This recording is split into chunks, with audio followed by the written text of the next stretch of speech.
Il est 20h sur les antennes de la télé Futur Média. Mesdames, Messieurs, bonsoir. Assoumbentou, bonsoir. Bonsoir, cher Tidiane. Bonsoir, chers téléspectateurs. C'est parti pour les titres de cette édition. Un réseau de trafic de faux passeports et visas démantelé à Ouest Foire. Les coupables arrêtés par la gendarmerie détenaient de machines sophistiquées pour la fabrication de faux documents de voyage.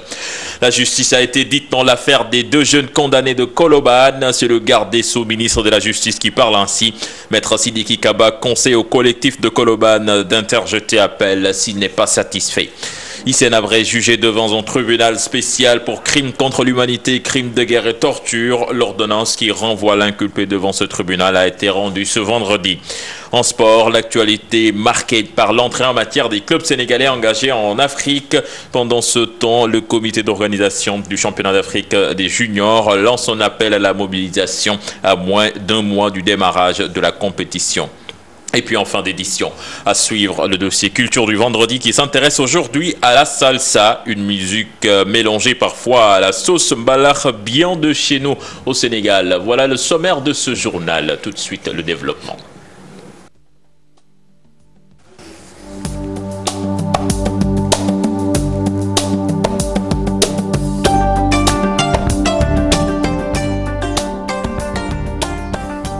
Mesdames, Messieurs, bonsoir, bienvenue à toutes et à tous. Un réseau de trafic de faux passeports démantelé à Ouest Foire. Dans la saisine de la gendarmerie de Colobane, cher Tidiane, des passeports et des machines pour fabriquer des faux documents de voyage, une mise aux arrêts facilitée par la coopération des populations de Ouest Foire. Fatima Taba Djibingom. Ouest Foire, Khandar 2, c'est dans cette maison que ces deux individus ont été arrêtés pour trafic de faux passeports et visas. La section de recherche qui a démantelé le réseau passe à la reconstitution des faits. C'est la ça, donc on fait comme quelqu'un qui avait pris le visa. Ouais. On met une photo, la machine on fait couper, coller, on tire. Ah, tirer. Tirer, continuer. Des passeports sénégalais et de pays étrangers dans cette pièce équipée de machines sophistiquées pour la fabrication de ces faux documents de voyage. À la suite d'un vol de chèques d'un montant de 3 500 000 qui a été retiré dans une banque de la place, la personne interpellée a été retrouvée avec un vrai faux passeport sénégalais d'un autre nom que le sien. Il nous a indiqué deux autres Sénégalais qui ont été des intermédiaires, ce qui a permis l'interpellation de deux étrangers de nationalité congolaise. Voilà, ces gens ont été retrouvés avec un véritable arsenal allant de la photocopieuse moderne, ce qui a permis un véritable arsenal qui a et des centaines de passeports de la sous-région, sénégalais, congolais, ivoiriens et des passeports diplomatiques. Le délégué de quartier, lui, n'est pas surpris par l'interpellation de ces Congolais qu'il soupçonnait. Un nommé Badra a une fois eu des problèmes avec ses étrangers. Il leur devait 500 000 francs pour un passeport. Lors d'une dispute entre eux, je suis intervenu pour les calmer, mais après j'ai appelé la brigade de la foire.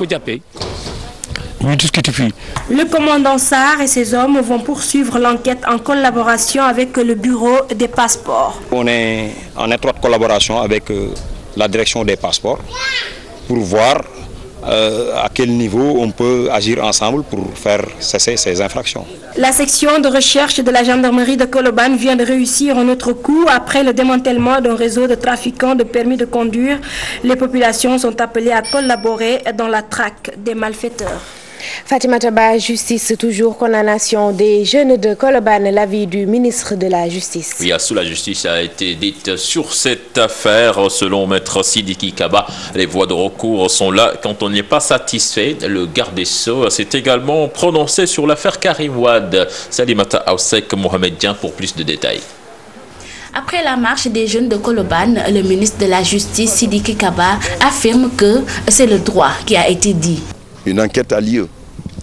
Ils sont identifiés comme ceux qui ont commis. C'est ce que dit la justice, ce n'est pas moi qui le dis. Et que donc une décision de condamnation est intervenue.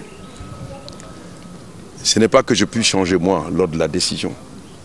Mais la loi leur permet de faire appel. La décision sera réexaminée. À la suite du réexamen de la décision, il est possible que les juges d'appel, au niveau de la cour d'assises, reviennent sur cette décision. De la manipulation, le garde des Sceaux ne veut pas en entendre parler. Et s'il y avait des manipulations, compte tenu du fait que ces jeunes avaient soutenu et qui sont des martyrs de la révolution, donc de la démocratie, et il y aurait eu des manipulations pour qu'ils ne soient même pas jugés et qu'on les laisse. Mais on a voulu que la justice soit là jusqu'au bout. Et ce n'est pas des voies judiciaires que cela peut être réglé. Mais tout de même, je vous dis que dans la constitution du Sénégal, le droit de grâce est prévu par le président de la République. Sur le procès Karim Wade, le ministre de la Justice ne veut pas qu'on remette en cause la compétence des juges de la CREI. Le Sénégal est un état de droit. Les faits se sont passés ici au niveau du Sénégal. Voulez-vous qu'on exporte un enfant du Sénégal à l'étranger pour être jugé par une juridiction étrangère? Nous ne l'accepterons pas. Les fils du Sénégal seront jugés ici au Sénégal. Ceux qui recourent à la Cour pénale internationale, c'est parce qu'ils n'ont pas un système judiciaire fiable. Vous voyez très bien que la Cour pénale, on dit que l'Afrique est contre la Cour pénale internationale. Ce sont des États africains, au-delà de tout, qui ont saisi la Cour pénale internationale pour dire nous ne pouvons pas juger chez nous. Maître Sidiki Kaba s'est prononcé ce matin en marge des journées scientifiques où la réforme des institutions était au centre des débats. Nous restons avec Maître Sidiki Kaba qui n'est pas contre une réforme institutionnelle à sa condition qu'elle contribue à la stabilité. Une réforme des institutions au cœur des journées scientifiques des juristes africains, journée présidée, Salimata, vous l'avez dit tantôt, par Maître Sidiki Kaba que nous suivons. Il y a eu une réflexion et cette réflexion doit pouvoir, a déjà été consignée dans un document qui est remis au président de la République. Il s'agit de savoir quelles sont les décisions qui seront prises par le président de la République, qui a pris une décision historique. Parce qu'il est élu pour 7 ans et qui dit qu'il réduit son mandat à 5 ans. Mais pour précisément que cette exigence soit une réalité, il faut un référendum. Et au cours de ce référendum, des questions seront posées au peuple pour savoir la réforme qu'il voudrait, quel type de constitution il veut. Alors donc cette constitution sera une constitution qui va permettre aux Sénégalais de pouvoir s'exprimer politiquement, économiquement et culturellement dans la stabilité, dans la durabilité, parce que c'est dans la paix civile et dans la paix sociale que nous pouvons exercer nos droits, liberté de parler, liberté de s'exprimer, liberté d'aller. Karim Wade, les avocats reprennent leur robe avant les plaidoiries prévues ce lundi. Les avocats de la défense ne cessent de se victimiser de l'avis de Maître Bassirou Ngom de la partie civile. Du côté de la défense, l'on soutient que Karim Wade est déjà condamné de façon arbitraire. Le point dans ce sujet signé Kodendia et Adama Gueye. 7 mois après l'ouverture du procès de Karim Wade, les différentes parties dans cette affaire se prononcent sur les rebondissements de ce procès. Parce que nous avons l'impression que tout est fait, que tout a été fait pour soumettre la justice. On va vers une condamnation. On va condamner quelqu'un dont tous les Sénégalais, au nom de qui la justice est rendue, sont absolument convaincus de l'innocence. De son côté, Maître Bassirou Ngom, un des avocats de la partie civile, soutient que ses collègues de la défense ne cessent de faire dans la victimisation.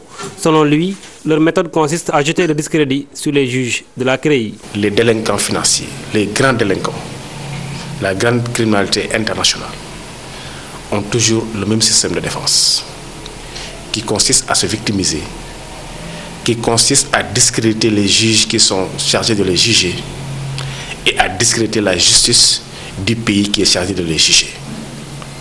C'est ce qui s'est passé depuis le début. Après le passage des témoins, place aux plaidoiries, mais c'est sans les avocats de la défense qui maintiennent leur décision de boycott. Notre position est la même. Nous ne cautionnons pas ce qui s'est passé. Ce qui s'est passé est indigne de notre démocratie. Ce qui s'est passé est indigne de notre justice. Nous ne pouvons pas être complices d'actes indignes. Nous les laissons faire. Toutes ces personnes qui sont en train de s'agiter le font tout simplement qu'elles pensent que c'est après Karim Wade, ce sera eux. Sur le boycott, je ne peux pas apprécier. Ils ont pris la décision de boycotter. Parce que c'est l'attitude qu'ils ont eue depuis le début. L'attitude de refus de comparaître. Les avocats de Karim Wade et son père ont décidé d'internationaliser le procès en saisissant les présidents français et américains. Le pape du SOPI s'oppose à une éventuelle condamnation de son fils, ce qui n'ébranle pas pour autant les juges de la CREI qui comptent aller jusqu'au bout de cette affaire. Kodendiaï, merci. Le procès Karim Wade vu par les politiques. À chacun son avis, cher Tidiane. Pour Lamine Ba du Parti démocratique sénégalais, c'est tout simplement un procès politique pour barrer la route à un potentiel adversaire du président Macky Sall. Luxard de l'APR rassure, le droit sera dit. Ibrahim Khan, Adam Gueye. 31 juillet 2014, février 2015, bientôt 7 mois jour pour jour que démarrait le procès de Karim Wade pour enrichissement illicite présumé. Le procès a fait couler beaucoup d'encre jusqu'ici. Son déroulement a connu pas mal de rebondissements. Aux yeux de certains, rien d'anormal. Le procès suit son cours normal. Moi, je crois que ce qui s'est passé à certains moments, notamment dans la dernière période, comme vous dites, liée au boycott des avocats de la défense, ne me semble pas de nature à crédibiliser véritablement cette défense, surtout quand on sait et mesure les charges qui pèsent sur le prévenu. Du côté du Parti démocratique sénégalais, la perception est tout autre. Le procès s'apparente à une mascarade politique, dit-on. Une cour qui se transforme en gangster économique, parce que dites-vous bien que c'est cette même cour qui a décrété l'administration provisoire de sociétés qui ont eu à faire leurs preuves pour l'intérêt de l'économie nationale. Rappelez-vous donc du limogeage en pleine séance du procureur spécial M. Aliou Ndao, ce qui témoigne encore une fois que ce procès est politique. L'issue sera politique. Après plusieurs mois d'audience, le procès tire à sa fin. Les spéculations vont bon train quant au verdict. Le verdict sera la conclusion d'un ensemble de charges, de décharges, d'accusations, de contre-accusations, et les hommes de droit diront le droit. Moi, je n'attends rien de la CREI. Ce que je veux, c'est qu'aujourd'hui, que cette juridiction soit extirpée de notre système juridique et que nous puissions adapter notre droit interne aux standards internationaux auxquels nous nous sommes souscrits en toute conscience et en toute souveraineté. L'affaire Karim Wade reste sans doute le procès le plus médiatisé au Sénégal jusqu'ici. Le fils de Wade sera-t-il condamné ou relaxé? Difficile d'y répondre pour le moment, mais une chose est sûre, le verdict sera bientôt connu. Procès Karim Wade toujours pour donner la parole aux Sénégalais. Pour certains citoyens, il y a beaucoup de lenteur. Il y a de quand estime Astou que le verdict ne sera pas en faveur du fils de l'ancien chef d'État du Sénégal. Par contre, d'autres pensent que Karim Wade est victime d'accusations non fondées. C'est un sujet signé Fatou Kinedem et Moulou Diopa. Une valse de l'accusé et des témoins devant la barre depuis presque 7 mois. Des Sénégalais partagés sur le déroulement du procès de Karim Wade.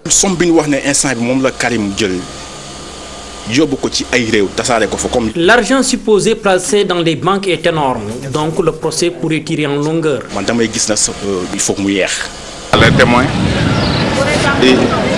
souvent, ils disent que lui, il n'a pas fait. Donc souvent aussi, on arrête les trucs là pour amener d'autres personnes qui disent des trucs différents. C'est les lenteurs que je déplore parce que vraiment ça a pris trop de temps qu'on demande à la justice de faire son travail de manière vite pour élucider les Sénégalais. Pour ces citoyens, des inquiétudes persistent. Des inquiétudes par rapport aux priorités. On en a marre d'entendre parler de Karim Wade tous les jours. Nous n'avons pas élu Macky Sall pour qu'il s'occupe uniquement de Karim Wade. On ne peut plus régler nos problèmes au tribunal. Si l'avenir de l'ancien ministre est incertain pour deux camps, pour d'autres, le verdict est clair. Qu'on le libère. Parce que si on l'enferme, c'est sans preuve. C'est pas de la justice. Karim Wade doit payer, qu'il nous ramène notre argent. À mon avis, Karim Wade doit être libéré jusqu'à ce que la justice ait des preuves concrètes. Aujourd'hui, le procès prend une autre tournure. Tous les témoins ont été entendus. Place maintenant aux plaidoiries des avocats de la partie civile. Une autre affaire judiciaire, affaire Hissène Habré, l'ex-président tchadien sera bel et bien jugé devant un tribunal spécial pour crimes contre l'humanité, crimes de guerre et torture. L'ordonnance qui renvoie l'inculpé devant ce tribunal est rendue aujourd'hui après une demande du parquet la semaine dernière. Tribunal spécial créé par le Sénégal et l'Union africaine. Cheikh Tidiane. La journée mondiale de la radio célébrée ce vendredi, la radio en média de masse, une aubaine pour le directeur de la communication. Et beaucoup d'espoir avec l'arrivée du numérique qui va rendre la radio beaucoup plus accessible au grand bonheur de ses acteurs qui vont devoir faire beaucoup d'efforts pour résister à la concurrence. Pape Ndere Fall, Modou Diop. La radio, support médiatique plébiscité, 70% de la population des pays en voie de développement en font usage. Le Sénégal a connu une floraison de fréquences radio ces 20 dernières années. Le directeur de la communication s'en réjouit, mais tout de même, il fustige le contenu. On se réjouit de ça, ça illustre aussi du dynamisme de la démocratie sénégalaise et aussi de la formation sénégalaise. Il faut qu'on fasse un effort pour que les programmes soient des programmes acceptables. Le directeur de la RFM, lui, affirme que la radio occupe toujours sa place dans le paysage médiatique. Parce que la radio aujourd'hui est devenue miniaturisée, elle est partout, dans le téléphone portable, dans tous les lieux, en tout instant, on peut écouter la radio partout dans le monde, sur Internet. Donc la radio a de plus en plus d'envergure, elle prend de plus en plus de la place dans nos vies de tous les jours. Avec le passage de l'analogique au numérique, la radio sera plus accessible à tous les citoyens du pays. Cependant, le contenu reste le principal défi pour les professionnels. Ça nous permettra de couvrir l'étendue du territoire, mais avec les radios et surtout les radios communautaires, le passage au numérique va encore augmenter davantage la force de la radio. Si vous avez une fréquence 94.0 de la RFM, si vous passez au numérique, c'est la seule fréquence qu'on peut capter partout au Sénégal. C'est aux responsables des radios de revoir les contenus des radios. Chacun a sa cible, son objectif par rapport à la création de sa radio, quel type de personnes il veut toucher. Jeunesse et radio, thème de cette journée mondiale célébrée un peu partout dans le monde. Le Sénégal n'est pas en reste. Les professionnels sont soucieux de l'importance de la radio dans l'éducation des jeunes. Allez, ciao, ciao, bye. Peace, bye. Pape Ndere Fall, célébrons encore la radio, thème de cette journée mondiale jeunesse et radio. La radio en média show qui garde encore toute sa splendeur, sa place dans la société. C'est l'avis du représentant du ministre de la Culture et de la Communication qui s'est prononcé en marge de la conférence organisée par le CESTI. Je propose d'écouter Aliou Dramé, toujours au micro de Pape Ndere Fall. Nous avons tenu à venir participer à la célébration, à la cérémonie de la célébration de la journée mondiale de la radio. Parce que la radio, comme vous le savez, c'est à peu près le plus vieux vecteur de communication interpersonnelle. Ensuite, dans nos pays, la radio joue un rôle extrêmement important. Et quoi qu'on dise, au niveau de la diffusion de l'information, nous n'avons pas encore un vecteur aussi inclusif que la radio. C'est la raison pour laquelle nous avons salué le partenariat entre le CESTI et l'UNESCO pour fêter cette journée qui est assez important. Nous aussi, c'était pour moi l'occasion de tracer notre politique en matière de radio. Comme vous le savez, nous allons passer de l'analogie au numérique. Et puis 1,2 milliard de francs CFA, c'est la contribution des Pays-Bas à la politique énergétique de l'État du Sénégal. Des centres de santé dans le bassin arachidier bénéficieront de panneaux solaires grâce à cette convention, d'où l'accès facile aux soins de santé. Compte rendu signé Fatou Kinedem et Mardien. 120 centres de santé dans les régions de Diourbel, Fatick, Kaffrine et Kaolack seront bientôt dotés de panneaux solaires. Un appui des Pays-Bas visant à réduire les inégalités dans l'accès aux soins de santé. Ce projet va couvrir environ une population totale de 832 000 personnes. Les activités prévues contribueront à améliorer de manière qualitative la prise en charge médicale des populations des zones cibles. Une convention qui entre en droite ligne de la politique énergétique de l'État du Sénégal. Un toit, un panneau solaire. Et le slogan lancé par le gouvernement du Sénégal pour traduire la mise en œuvre de la politique d'électrification définie par le plan Sénégal émergent PSE que votre gouvernement soutient. Son objectif est de valoriser notre potentiel d'énergie solaire afin d'accroître le taux d'électrification de 95% dans les zones urbaines et de 50% dans les zones rurales d'ici fin 2015. Il s'agit ainsi d'un financement paritaire à hauteur d'1,2 milliard de francs CFA pour une durée de 2 ans.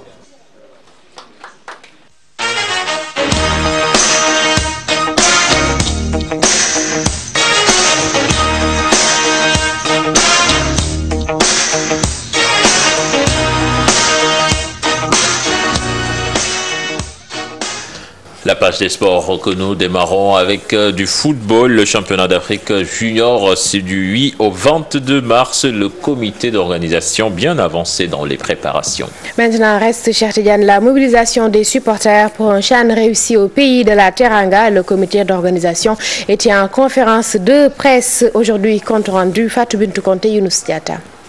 Dans 3 semaines, le Sénégal va organiser le CHAN Junior, championnat d'Afrique des nations des moins de 20 ans. Une première pour la nation et dans ce sens, le Sénégal compte réussir le pari de la mobilisation et par tous les moyens. C'est le volet mobilisation. Il y a la commission mobilisation qui se chargera de travailler à faire de cette compétition. Donc le Sénégal renouant avec une grande compétition continentale de football, à en faire une fête, que tous les Sénégalais puissent participer à cette fête. Surtout, comme c'est une compétition de jeunes, nous allons essayer de mener une politique, si nous avons l'onction de la CAF et l'appui de nos autorités, pour que à chaque match, ici à Léopold Senghor, que les stades puissent être remplis.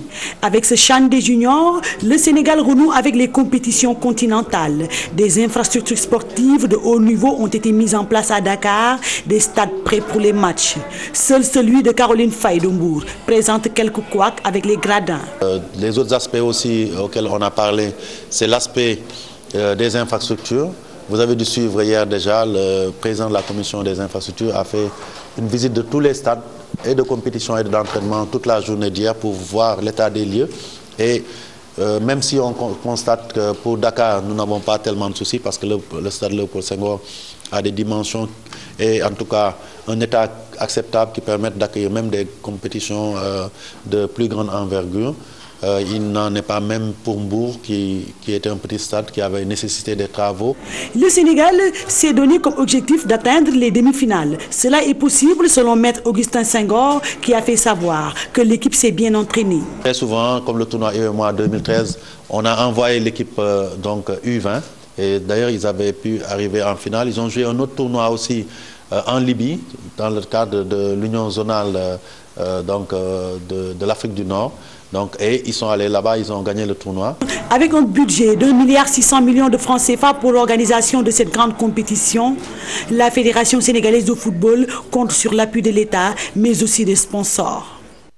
Je vous le disais en sommaire, ce week-end marqué par l'entrée en matière des clubs sénégalais en Coupe d'Afrique des clubs avec l'Olympique de Ngor qui se déplace à Douala et l'AS Pikine qui reçoit l'étoile filante ce samedi ici au stade d'Demba Diop. Eh bien, la convention des supporters de la Ligue professionnelle de football sonne la mobilisation. Tous au stade pour soutenir l'AS Pikine pour sa première sortie en Ligue africaine de football en face des Pikinois.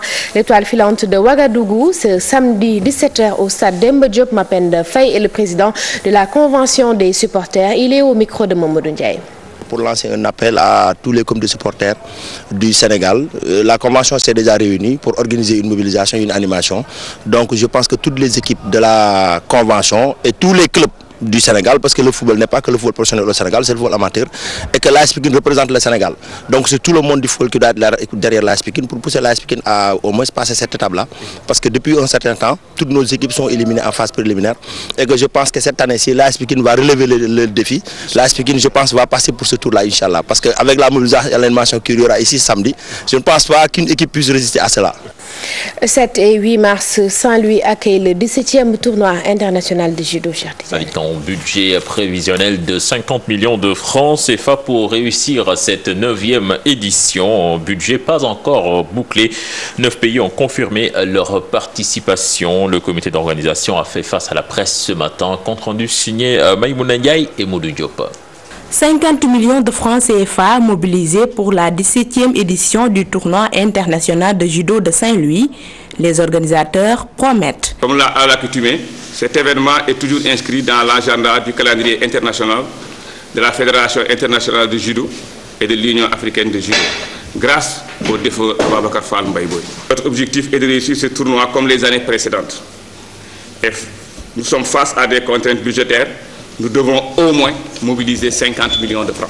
Pour l'heure, 9 pays ont confirmé leur participation. Les acteurs comptent démontrer l'expertise du Sénégal. Cette année, la manifestation recevra des champions des pays suivants qui ont déjà confirmé donc leur participation. Il s'agit de la France, de l'Italie, de la Guinée, le Mali, la RDC, le Burkina, la Mauritanie et la Gambie. Avec l'équipe nationale du Sénégal et l'ensemble des clubs qui sont dans le pays. 300 combattants sénégalais prendront part à ce rendez-vous. Ils sont fin prêts. Rien que pour le Sénégal, on attend plus de 300 combattants, plus les autres pays qui vont venir. C'est sûr qu'on va dépasser ce chiffre-là. Sur le plan technique, bon, les gosses sont prêts. Hein.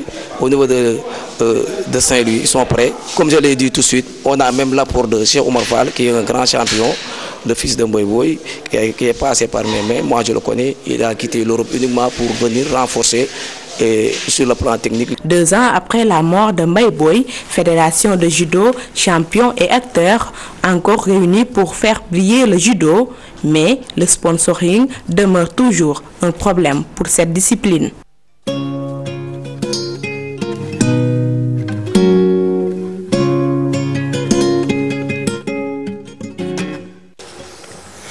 Dossier du jour, culture au pays des Croulans, Cheikh Tidiane, pour déguster une sauce bien particulière, la salsa. Sauf qu'ici à Sceaux, il faut user de ses pieds et mains. La salsa, une musique populaire dans le monde entier et au Sénégal, où l'on compte beaucoup de salseros, est une évolution de cette musique dans ce dossier signé Aïssatou Païfal et Younous Diatta.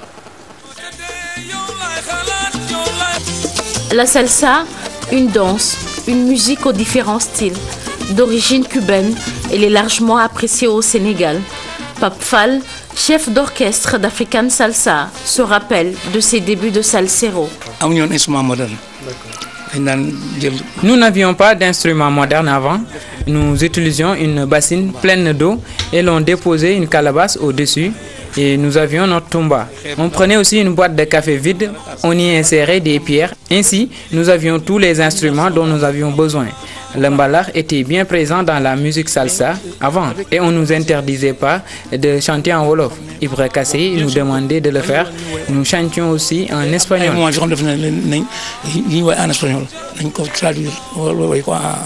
La musique a évolué, les rythmes ont changé, les générations actuelles s'y retrouvent. J'ai amené une autre forme de salsa, je l'ai intitulée la salsa Djalgati. Parce que ce sont les jeunes qui sortent actuellement, c'est pas les adultes qui sortent, ce sont les jeunes qui sortent. Alors la musique, elle est commerciale. Nous vivons de ça. Alors ça, moi, je joue 5 fois dans la semaine. Sans ça, on ne peut pas vivre. Alors si on veut faire la salsa comme les Cubains, c'est pas possible. La salsa, c'est pas un problème de langue, c'est un problème de rythme. Sénégalais et Sénégalaises ont fait leur choix. Certains préfèrent la salsa pure, tandis que d'autres la préfèrent rythmée. J'écoute la salsa, mais je préfère la salsa mbala. Oh non, je préfère la salsa normale, l'ancienne version. C'est plus calme. De mon côté, je ne vis pas pour cela. La salsa mbala, c'est top. J'adore les tamas. C'est rythmé et dansant. Je sens la culture sénégalaise. La nouvelle version est compliquée, pas facile du tout à danser. Je fais mes 4 pas à l'ancienne. Là, je me vois même en train de danser la salsa. La salsa, un complexe musical, pareil au merengue et au cha-cha-cha, elle connaît beaucoup de changements grâce à plusieurs styles de percussion et les mélomanes apprécient.